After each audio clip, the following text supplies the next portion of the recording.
बिगुल वादकों का ये बिगुल संदेश दे रहा है माननीय मुख्यमंत्री महोदय के कार्यक्रम स्थल पर पहुंचने का।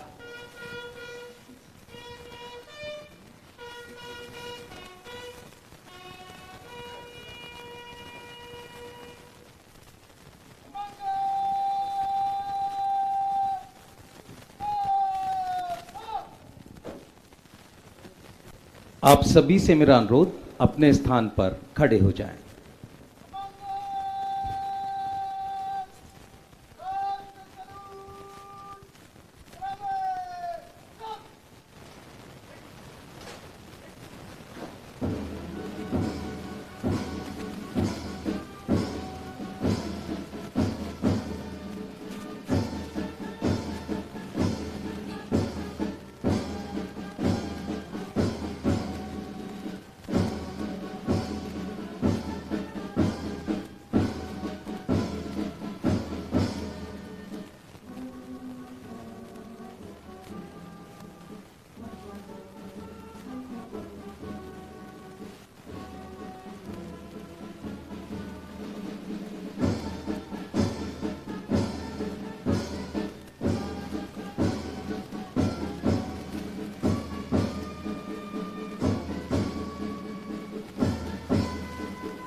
उग्रही लौ को न रोको, ज्योति के रथ को न रोको, ये सुबह का दूत हर तम को निगल कर ही रहेगा, जल गया है दीप तो अंधियार टल कर ही रहेगा। आमंत्रित करती हूँ मुख्य अतिथि माननीय मुख्यमंत्री दिल्ली सरकार श्री अरविंद केजरीवाल जी को अपनी ओजमयी वाणी से उद्बोधन के लिए।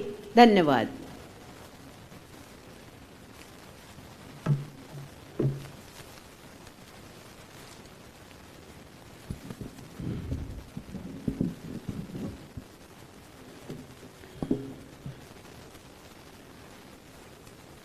आज गणतंत्रता दिवस के अवसर पे एक बार जोर से भारत माता का जयकारा लगाएंगे पूरे दिल से। भारत माता की जय। इनकलाब जिंदाबाद। इनकलाब जिंदाबाद। वंदे मातरम। वंदे।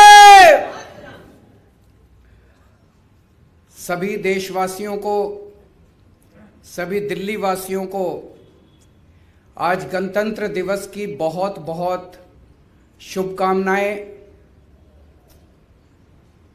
दोस्तों, पिछले 2 साल से दिल्ली नहीं, केवल देश नहीं, पूरी दुनिया कोरोना नाम की महामारी से जूझ रही है। पिछले 2 साल से ढेर सारी गतिविधियां बंद पड़ी हैं, बहुत सारे लोग बीमार पड़े, बहुत सारे लोगों की मौत हो गई। देश में ये तीसरी लहर चल रही है अभी कोरोना की, लेकिन दिल्ली में ये 5वीं लहर है और सबसे ज्यादा कोरोना की मार दिल्ली वालों ने झेली है, क्योंकि कोरोना का ये वायरस अपने देश का वायरस तो है नहीं, बाहर से आया और बाहर से इंटरनेशनल फ्लाइट्स सबसे ज्यादा दिल्ली आती हैं। तो जब भी कोई नया वेरिएंट आता है, जब भी सबसे पहले कोरोना वायरस आया, सबसे पहले दिल्ली में आया और दिल्ली के लोगों ने इसकी सबसे ज्यादा मार झेली। लेकिन दिल्ली के लोगों, दिल्ली के ऑफिसर्स ने, दिल्ली के डॉक्टर्स ने जितने अच्छे तरीके से इस पूरी कोरोना महामारी को निपटा है, दिल्ली की जनता ने जिस अनुशासन के साथ, जिस धैर्य के साथ, पेशेंस के साथ इसका सामना किया है, वो वाकई काबिल तारीफ है। आज हम 5वीं लहर से जूझ रहे हैं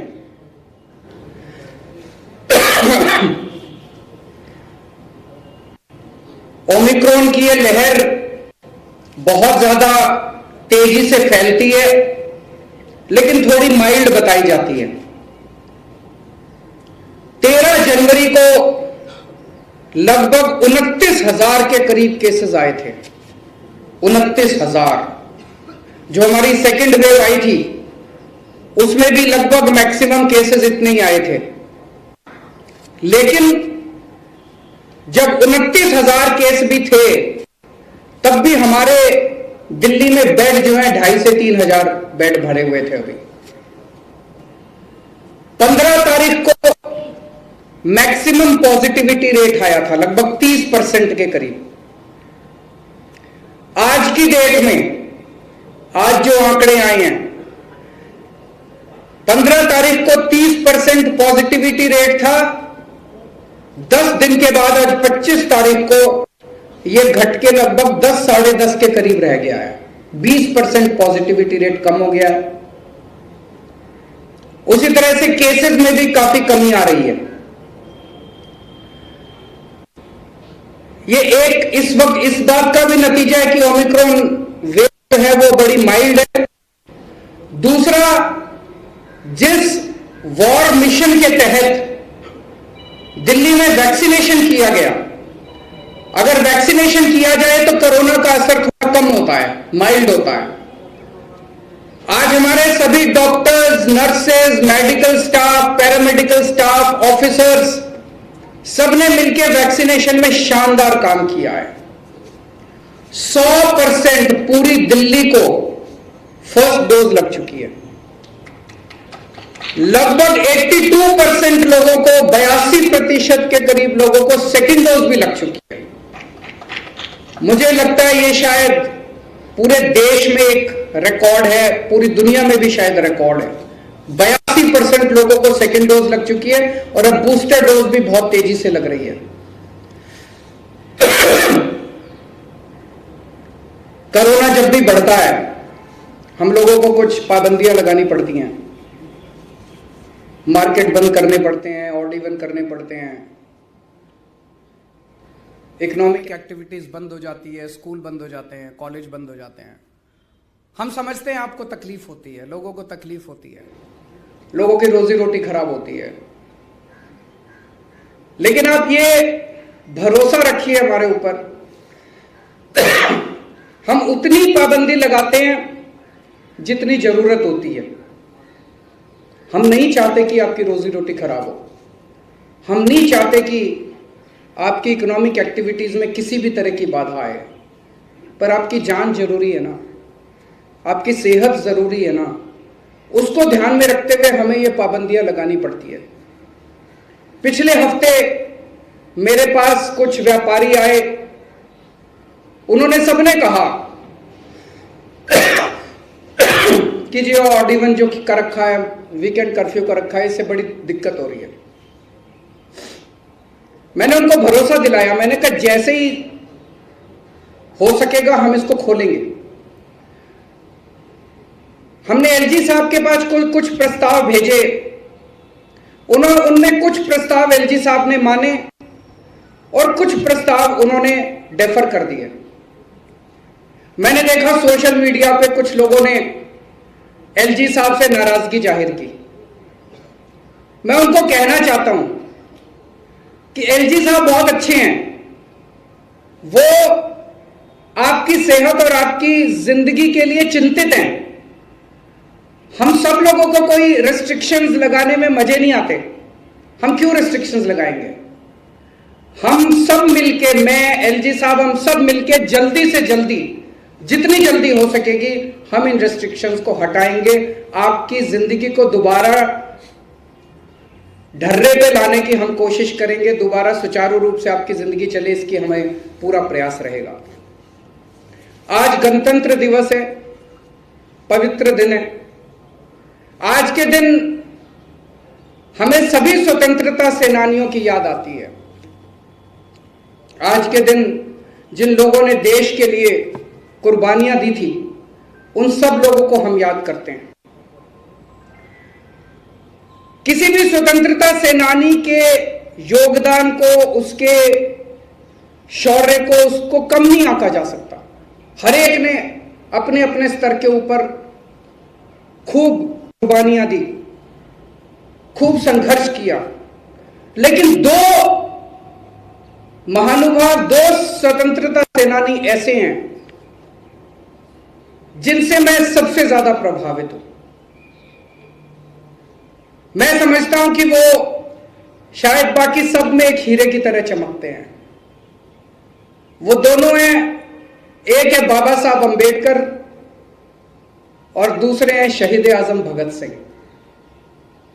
दोनों के रास्ते अलग थे, लेकिन दोनों की मंजिल एक थी, दोनों के सपने एक थे। बाबा साहब अंबेडकर ने बहुत संघर्ष किया। आइंस्टाइन ने एक बार महात्मा गांधी के लिए एक लाइन बोली थी। आइंस्टाइन ने कहा था, generations to come will scarce believe that such a man as this one ever in flesh and blood walked upon this earth। Einstein ने कहा था कि आने वाली पीढ़ियां यकीन नहीं करेंगी कि कोई ऐसा व्यक्ति हार्ड मास में इस पृथ्वी पे कभी पैदा हुआ था, इस पृथ्वी पे कभी चला था।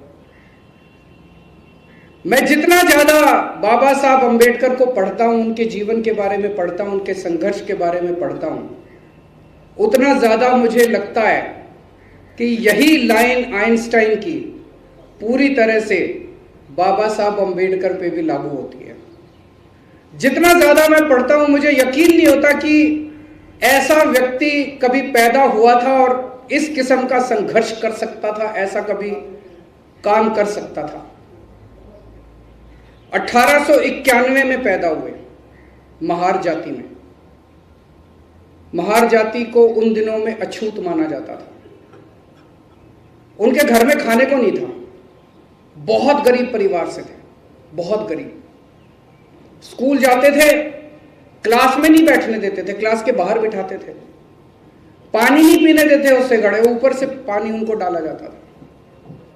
वो शख्स जिसके घर में कुछ भी नहीं था खाने को, वो शख्स जिसने कदम कदम पे छुआछूत को बर्दाश्त किया, युवा बनने के बाद वो कोलंबिया यूनिवर्सिटी और लंदन स्कूल ऑफ इकोनॉमिक्स से पीएचडी करके आता है। ये कोई छोटी बात नहीं है। 1914-15 के आसपास की बात है, जब उन्होंने कोलंबिया यूनिवर्सिटी में एडमिशन लिया। मैं 1914-15 मतलब आज से 100 साल पहले। कोई इंटरनेट नहीं था, कोई जानकारी नहीं थी। मैं तो सोच रहा था कि उन्होंने फॉर्म भी कैसे मंगाए होंगे कोलंबिया यूनिवर्सिटी के, उन्होंने अप्लाई भी कैसे करा होगा। उनको पहली बात तो ऐसा बच्चा जो इतने गरीब और पिछड़े बैकग्राउंड से आता है, उन्होंने कोलंबिया यूनिवर्सिटी का नाम भी कैसे सुना होगा, मैं तो ये सोच सोच के अचंभित रह जाता हूं। उन्होंने कोलंबिया यूनिवर्सिटी में अप्लाई करा, वहां से पीएचडी करी, वहां से पीएचडी करने के बाद फिर लंदन स्कूल ऑफ इकोनॉमिक्स में जाते हैं, वहां से दूसरी पीएचडी करते हैं। आज की डेट में, आज के युग में, इंटरनेट के जमाने में इतनी सुविधाओं के बावजूद हमारे अपने बच्चे, इतने सारे अफसर बैठे हैं यहाँ पे, इतने हमारे अपने बच्चे आज लंदन स्कूल ऑफ इकोनॉमिक्स में एडमिशन अगर लेना चाहे तो कोई आसान बात नहीं है। आज से 100 साल पहले 1916 में जब उन्होंने लंदन स्कूल ऑफ इकोनॉमिक्स और कोलंबिया यूनिवर्सिटी में एडमिशन लिए होंगे, और पैसे जेब में धेला नहीं है उनके, जेब में चवन्नी नहीं है उनके, और वहां जाके पढ़ रहे हैं। और लंदन स्कूल ऑफ इकोनॉमिक्स में पढ़ते पढ़ते उनके पैसे खत्म हो गए, बीच में छोड़ के आना पड़ा। और जब वापस आए फिर पैसे इकट्ठे किए, थोड़ा कमाया, इधर उधर पैसे इकट्ठा करके वापस अपनी डिग्री पूरी करने जाते हैं और फिर देश का संविधान लिखते हैं और देश के पहले कानून मंत्री बनते हैं। गजब का इंसान है। उन्होंने अपनी पूरी जिंदगी में पहली चीज तो यह कि उनकी जिंदगी से एक सीख तो यह मिलती है कि सपने देखो, देश के लिए सपने देखो। तरक्की के सपने देखो, बड़े सपने देखो, छोटे मोटे सपने मत देखो। बड़े सपने देखो, देश के लिए सपने देखो, तरक्की के सपने देखो, विकास के सपने देखो, सबके लिए सपने देखो। इस कायनात की सारी शक्तियां उसके बाद आपकी मदद करने चलती हैं, सब आपकी मदद करते हैं। बाबा साहब का एक सपना था, इस देश के हर बच्चे को, चाहे वो गरीब का बच्चा हो चाहे अमीर का बच्चा हो, थोड़ा पानी मिलेगा,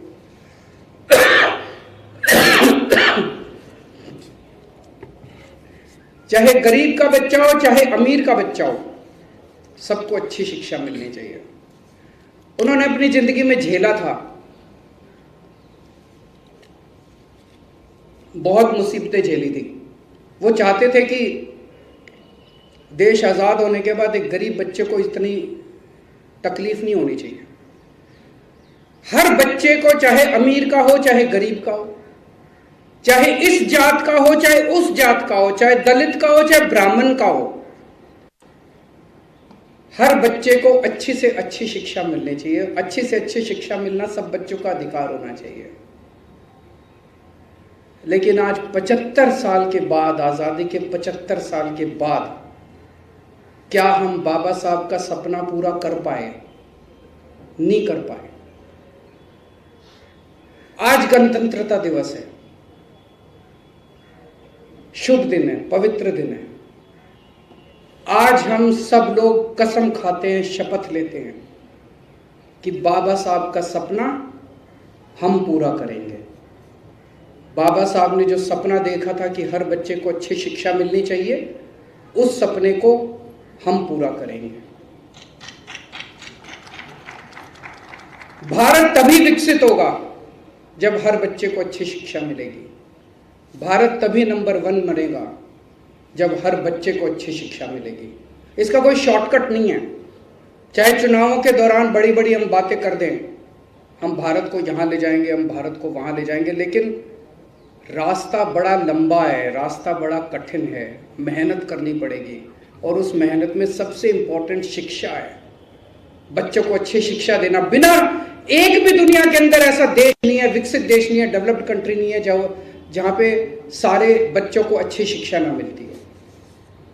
मुझे खुशी है कि बाबा साहब का सपना पूरा करने का काम दिल्ली में शुरू हो गया है। दिल्ली में आज दिल्ली सरकार पिछले 7 साल के अंदर जो दिल्ली के अंदर काम हुए हैं, दिल्ली के सरकारी स्कूलों में काम हुए हैं, दिल्ली के अंदर शिक्षा के अंदर जो काम हुए हैं, वो किसी क्रांति से कम नहीं है। एक तरह से शिक्षा के क्षेत्र में क्रांति आ रही है। अमेरिका के राष्ट्रपति अगर दिल्ली आते हैं तो उनकी धर्मपत्नी मेलानिया ट्रंप दिल्ली के सरकारी स्कूल को देखने के लिए आती हैं। ये बहुत बड़ी बात है हमारे सभी टीचर्स के लिए, हमारे पूरे शिक्षा डिपार्टमेंट के लिए, सभी बच्चों के लिए, सभी पेरेंट्स के लिए गर्व की बात है। ये एक तरह से सर्टिफिकेट है। अगर हम कहें हमने शिक्षा बड़ी अच्छी कर दी तो सारे अपना ढिंढोरा पीटते ही हैं, लेकिन अगर अमेरिका की राष्ट्रपति दिल्ली आते हैं और दिल्ली में सरकारी स्कूल देखने जाते हैं, मैं समझता हूँ वो अमेरिका के राष्ट्रपति तो पूरी दुनिया में घूमते हैं। मुझे नहीं लगता कि वो किसी भी देश में जाके सरकारी स्कूल देखने गए होंगे। भारत में आके, दिल्ली में आके दिल्ली का सरकारी स्कूल देखने जाते हैं। दिल्ली के स्कूलों की ये यात्रा, शिक्षा क्रांति की यात्रा 2015 में शुरू हुई। नई नई सरकार बनी थी। मैं और मनीष जी बैठे, क्या करें, कैसे करें। सपना तो था, मंजिल तो थी, रास्ता आसान नहीं था, रास्ता पता नहीं था। तो पहला निर्णय तो यही लिया कि भाई जितना कोशिश करते हैं, बजट खूब देते हैं शिक्षा को। तो उस साल हमने एक निर्णय 25% बजट एकदम से, पहले कुछ परसेंट होता था, 5, 7, 10% होता था, उसको 25% बजट हमने शिक्षा पे कर दिया। ये आसान काम था। 25% बजट कर दिया और सारे स्कूलों का इंफ्रास्ट्रक्चर ठीक करने का काम शुरू कर दिया। भाई सारे टॉयलेट ठीक करो, सफाई ठीक करो, सिक्योरिटी ठीक करो, पानी का इंतजाम करो, डेस्क खरीदो, ये खरीदो, पूरा बिल्डिंग ठीक करो, सारा इंफ्रास्ट्रक्चर ठीक करने का काम शुरू किया। उसे एक माहौल तो बनने लगा, सारे टीचर्स को लगने लगा, बच्चों को लगने लगा, पेरेंट्स को लगने लगा यार ये सरकार स्कूलों को कुछ कर तो रही है। अगला काम था जो मुश्किल था, टीचर्स को पढ़ाने के लिए कैसे प्रेरित किया जाए। टीचर्स पे काम शुरू, उनको ट्रेनिंग देने के लिए बाहर भेजा गया, देशों में ट्रेनिंग देने के लिए भेजा गया, आईएम्स में ट्रेनिंग देने के लिए भेजा गया। उनको जितने मसले थे उन लोगों के सर्विस रिलेटेड मैटर्स थे उनको ठीक किया गया। जब टीचर्स बाहर से, विदेशों से, अमेरिका से, कनाडा से, लंदन से, यूरोपियन कंट्रीज से, सिंगापुर से ट्रेनिंग ले लेके वापस लौटे तो उनका भी हौसला बढ़ा हुआ था, उन्हें भी लगा कि अब कुछ करके दिखाना है। और धीरे धीरे नतीजे आने लगे, नतीजे अच्छे होने लगे, बच्चों के पास परसेंटेज बढ़ने लगे। और इस साल 12वीं क्लास में 99.6% नतीजे आए हैं। 99.6, यकीन नहीं होता लोगों को, 99.6% नतीजे कैसे आ सकते हैं सरकारी स्कूलों के। सुना करते थे 50%, 60%, 70% नतीजे आते हैं सरकारी स्कूलों में, बच्चे फेल होते हैं बोर्ड के पेपरों में। 12वीं क्लास में सरकारी, दिल्ली के सरकार और प्राइवेट से कहीं ज्यादा अच्छे नतीजे 99.7%, 6% नतीजे आए। अब नेक्स्ट स्टेप पे जा रहे हैं। बच्चों को अभी तक जो पढ़ाया जाता था उसको ठीक किया, लेकिन अब क्या पढ़ाया जाता है, हमारे बच्चे पढ़ के जो निकलते हैं वो कैसे हैं, उनकी क्वालिटी कैसी है। तो 3 चीजों पे काम किया जा रहा है। एक तो ये कि हमारे बच्चे जो भी दिल्ली के स्कूलों से निकलें वो अच्छे इंसान बने। उसके लिए हैप्पीनेस क्लासेस शुरू की गई हैं, हैप्पीनेस करिकुलम शुरू किया गया है। उनको थोड़ी सी मेडिटेशन कराते हैं, उनको थोड़ी सी मॉरल स्टोरीज सुनाते हैं, उनको अच्छा इंसान बनने की कोशिश की जा रही है। और ये कोई केवल फॉर्मेलिटी नहीं है। जो बच्चे हैप्पीनेस क्लासेस अटेंड कर रहे हैं उनके पेरेंट्स आके बता रहे हैं कि बच्चों के अंदर कितना व्यापक परिवर्तन आ रहा है। घर जाके वही बच्चे जब अपने पेरेंट्स से बात करते हैं तो आज तक जो बच्चे अपने पेरेंट्स से लड़ा करते थे अब वो अपने पेरेंट्स की इज्जत करने लगे हैं। घर जाके पेरेंट्स की इज्जत करने लगे हैं, माँ बाप की इज्जत करने लगे हैं। बहुत बड़ा परिवर्तन आ रहा है हमारे बच्चों में। दूसरा काम शुरू किया, एंटरप्रेन्योरशिप क्लासेस। हमारे यहाँ डिग्री पे डिग्री लेते हैं बच्चे, डिग्रियां लेने का नौकरी मिलती नहीं है। तो अगर पूरी शिक्षा पूरी करने के बाद भी अगर बच्चा 2 रोटी ना कमा पाए, अपने परिवार को ना पाल पाए, तो शिक्षा का क्या फायदा हुआ। 2 BA कर ली, 2 MA कर ली, नौकरी मिल नहीं रही। अभी से 9वीं क्लास से बच्चों को बिजनेस करना सिखा रहे हैं।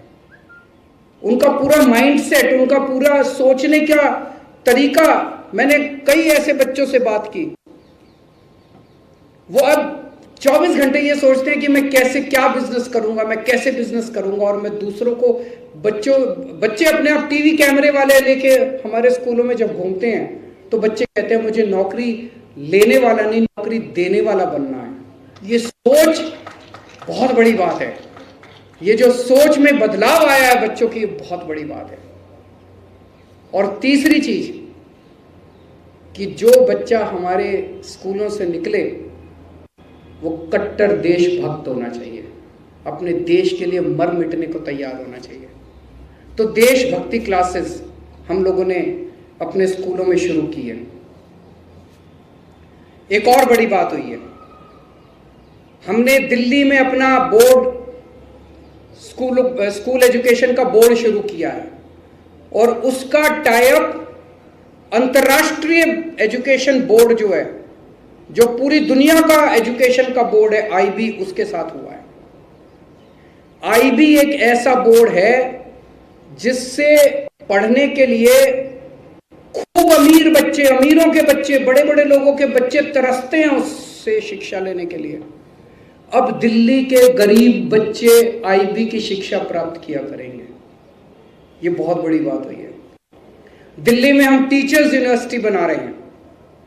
दिल्ली अब पूरे देश के लिए क्वालिटी टीचर्स तैयार करेगी, पूरे देश के लिए शानदार टीचर्स तैयार करेगी।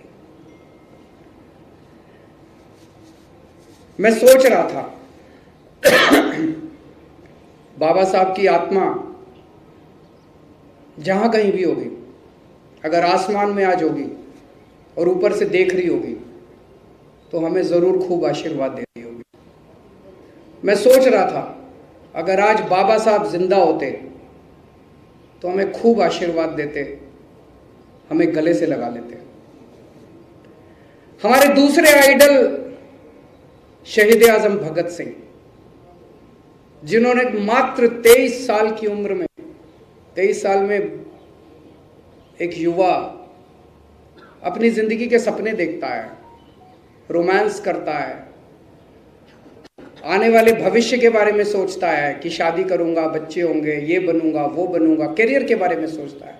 इस बंदे ने अपने बारे में नहीं सोचा। 23 साल की उम्र के अंदर वो हंसते हंसते फांसी पे चढ़ गया। आज किसी भी युवा से बात कर लो, रोंगटे खड़े हो जाते हैं, रोमांच खड़ा हो जाता है जैसे ही हम भगत सिंह के बारे में सोचते हैं। इन दोनों का, बाबा साहब अंबेडकर का और भगत सिंह का, इन दोनों के रास्ते अलग थे, लेकिन इन दोनों के सपने एक ही थे। दोनों ने सपना देखा था एक ऐसे भारत का जहां सबको बराबरी का अधिकार होगा। दोनों ने सपना देखा था एक ऐसे भारत का जहां भेदभाव नहीं होगा। दोनों ने सपना देखा था एक ऐसे भारत का जहां आपकी सफलता आपकी जाति पे आधारित नहीं होगी।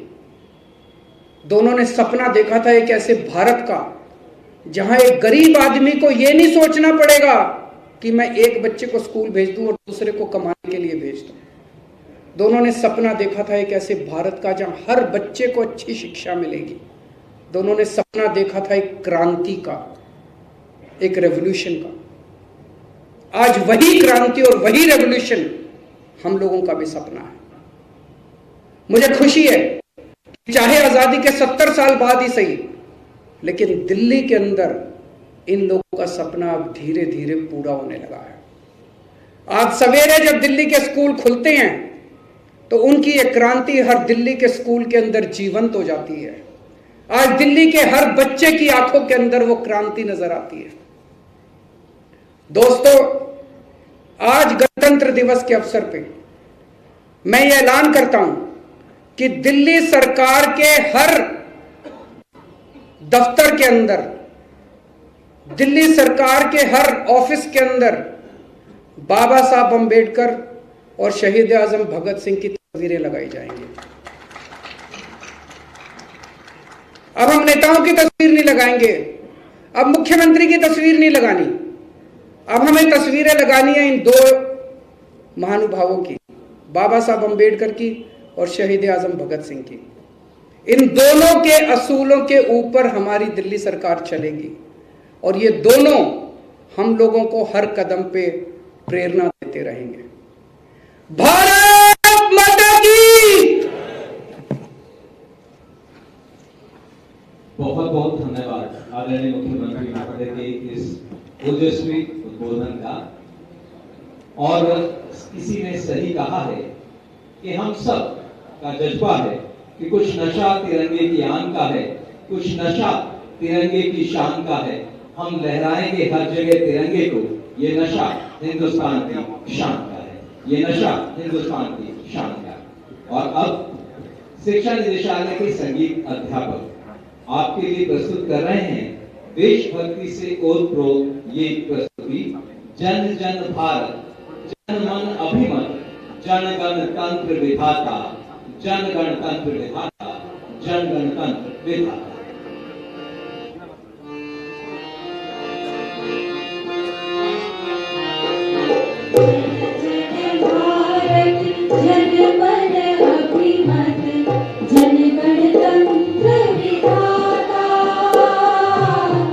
जन गणतंत्र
बहुत ही प्रभावशाली प्रस्तुति।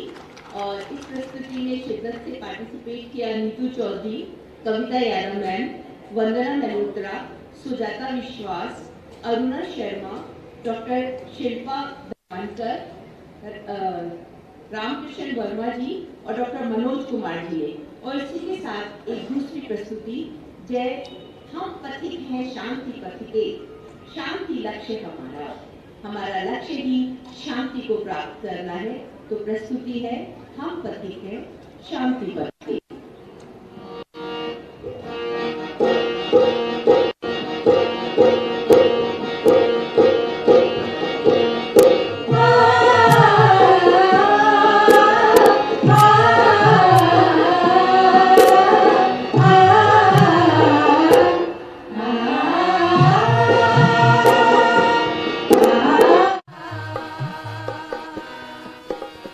हम पथिक हैं शांति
इस बहुत ही प्यारे और प्रभावी देशभक्ति गीत के उपरांत अब मेरा आप सभी माननीय सम्मानित अतिथियों से अनुरोध है, आप अपने स्थान पर राष्ट्रगान के लिए खड़े हो जाएं।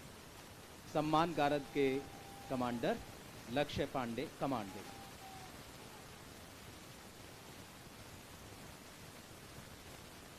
राष्ट्रगान।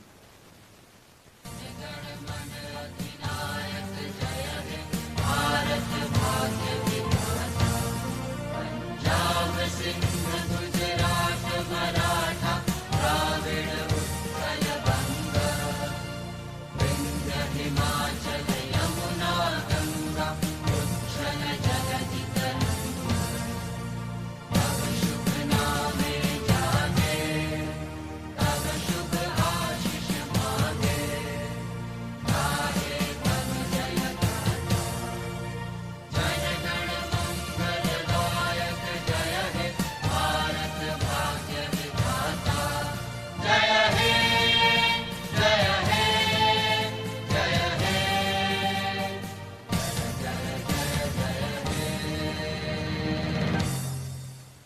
बहुत बहुत धन्यवाद। तिरंगा देश की शान है, हर भारतीय का स्वाभिमान है।